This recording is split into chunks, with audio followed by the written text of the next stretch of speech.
Hi there, Yahom here. Today is November 9th. Hoping you are well. So you have seen the news. It is total mess. The FAA, the Federal Aviation Administration, is about to cut flights 10%. And at 40 of the biggest airport in the country, we're talking Atlanta, Chicago, JFK, all the big ones. Why? As you know, the government is shut down, right? The longest in history. And the air traffic controllers, those guys who, keep planes from hitting each other, they are working, but they are not getting paid.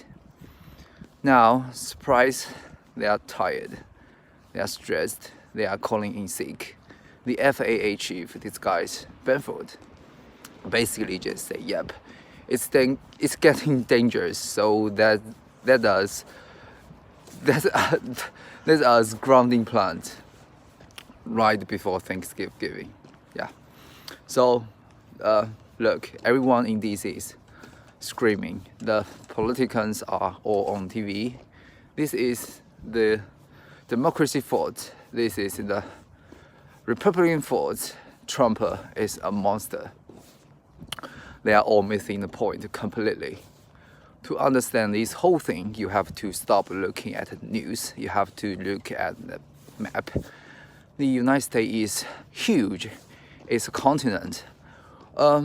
We don't have the high-speed train that gets you from New York to LA in 3 hours. That's fantasy. It doesn't exist. For us, if you want to move people, if you want to move some high-value goods, you fly periodically.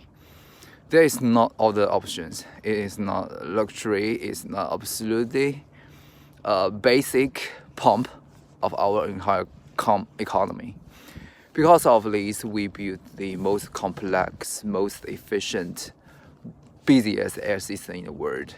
But here is the problem. Efficient. It is not a nice word. It means we do not have the extra rooms, and this entire multi-trillion-dollar system. This whole thing depends on one tiny group of people, the air traffic controllers. They are not burger flipper. You can just train them in a week. It takes a year of intense training. They are super specialized people doing a crazy high stress job. And here's the real kicker. We were already short-staffed, and the FAA was short about at least 3,000 controllers before this shutdown. These guys were already working mandatory overtime.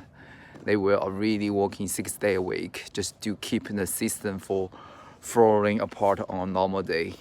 So now, let's look at what we were done.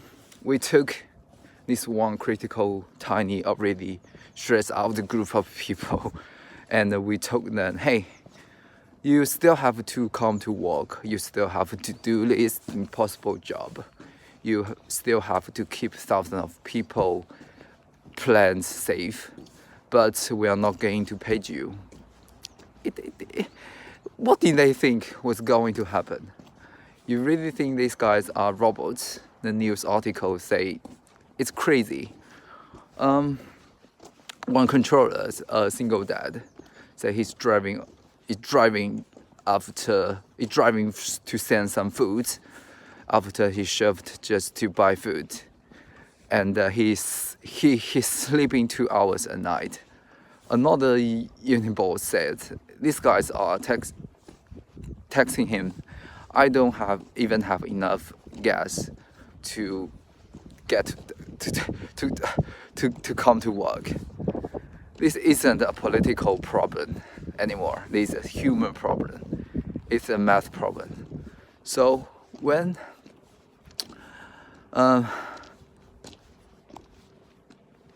the transportation secretary Sam Drafi comes out and said we have to cut 10% flights for safety. That's not political threat. That's not leverage, as he's put it. This is a pandemic move. That is in the South, the system falling break. They are looking at the data. They are thinking the fatigue report.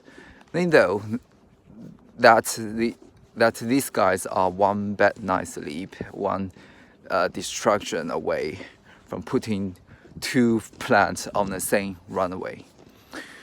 This was always going to happen. This was inevitable. All this screaming in Congress, it's just noise. It doesn't matter. They are arguing about the budget, but they are already broken one thing that makes the budget possible. The physical movement of people and the goods, that is the United States economy. So here is the deal. Here's what first light look like. We build a just-in-time aviation system that relies on just-in-time workforce. And now, time's up. This isn't about Thanksgiving travel. That's what the airline are worried about. It's much, much bigger. This shutdown, it doesn't end because the politicians finally make a deal and shake hands. It ends because the system forces their hands. This isn't the system. This real world forcing their hands. The entire U.S. economy is about to grind hot, all of it, not because of some big complex financial things, but because of a few thousand very tired, very specialized, very broken people just can't do their job anymore. You can run a continent superpower when your plane can take off. It isn't a negotiation. It's a failure, a completely total structure failure. They have to fix this. No next week now, or there is no next week for the US economy. See you.